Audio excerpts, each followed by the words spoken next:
जय श्री राम, जय श्री राम, जय श्री राम। भारतीय जनता पार्टी जिंदाबाद, भारतीय जनता पार्टी जिंदाबाद, भारतीय जनता पार्टी जिंदाबाद।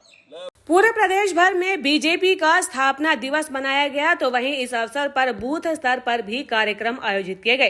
कार्यकर्ताओं के द्वारा अपने घरों पर झंडे लहराए गए। तो वहीं हरियाणा के पूर्व शिक्षा एवं कृषि मंत्री कंवरपाल गुर्जर ने कहा कि देश तेजी से विकसित हो रहा है, गरीबों के लिए सबसे ज्यादा काम किया जा रहा है, उन्हें गरीबी रेखा से बाहर निकाला जा रहा है। पूर्व मंत्री ने कहा कि अभी तक 25 करोड़ लोगों को गरीबी से बाहर निकाला गया है और ये प्रधानमंत्री नरेंद्र मोदी का विकसित भारत की दिशा में एक बड़ा कदम है। उन्होंने कहा कि आने वाले समय में भारत पूरे विश्व में सिरमौर बनेगा।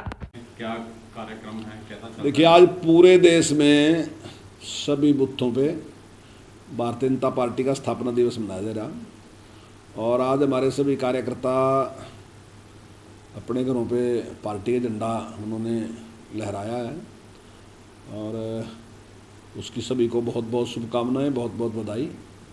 और जो विचार लेके भारतीय जनता पार्टी की स्थापना हुई थी, first is nation, second is party, last is my self, तो उस पर ही चल के आज काम कर रहे हैं।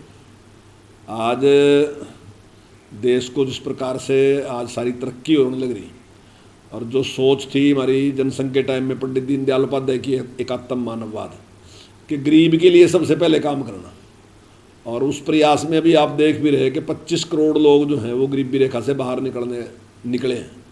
तो ये एक बहुत बड़ी सफलता है और आने वाले टाइम में जिस प्रकार से एक विकसित भारत की सोच लेके माननीय प्रधानमंत्री जी काम कर रहे हैं, तो निश्चित तौर से आने वाले टाइम में गरीबी जो है भारत से बिल्कुल समाप्त होगी और भारत दुनिया का सिरमौर देश बनेगा। और आज दुनिया में जिस प्रकार की भारत की प्रतिष्ठा बढ़ी और जिस प्रकार का पूरी दुनिया महसूस कर रही, आज कोई भी काम है पूरी दुनिया आज भारत की तरफ देखती है।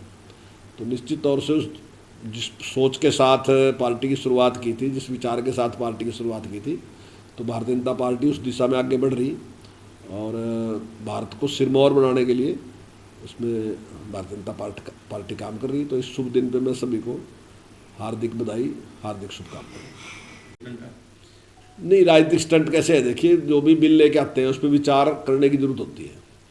अब हो सकता है विपक्ष के उसमें भी कोई विचार हो तो हम उनको मौका दे रहे कि वो आए और कोई बात अगर वो कुछ संशोधन करना चाहते हैं, कुछ बात कहना चाहते हैं, तो उस पर विचार किया जा सकता है। अपना सरकार उस पर विचार करेगी। एक ऐसा कंप्लीट बिल आना चाहिए, वैसे तो बिल कंप्लीट ही होता है जब लेके आती है सरकार, पर लेकिन अगर कोई ऐसा सुझाव आ भी जाता है तो सरकार उस पर विचार करती है। तो मैं तो समझता हूँ कि इससे विपक्ष को तो इसके लिए धन्यवाद करना चाहिए कि उनको टाइम मिल रहा। पर मेरा ख्याल है कि शायद उन्हें कहीं बाहर जाना होगा तो वो कह रहे कि ये स्टंट है।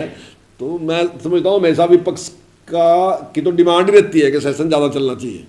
अब लेकिन यहाँ उल्टा होने लग रहा कि हम सेशन चलाने की बात कर रहे हैं और वो कह रहे कि जरूरत नहीं है। पूर्व मंत्री ने बीजेपी के स्थापना दिवस पर अपने कार्यालय व निवास पर झंडा फहराया, तो वहीं भाजपा के कार्यालय में भी झंडा फहराया गया। इसके अलावा भाजपा के कार्यकर्ता अपने अपने घरों पर झंडा फहराते नजर आए और बूथ पर कई कार्यक्रम आयोजित किए गए।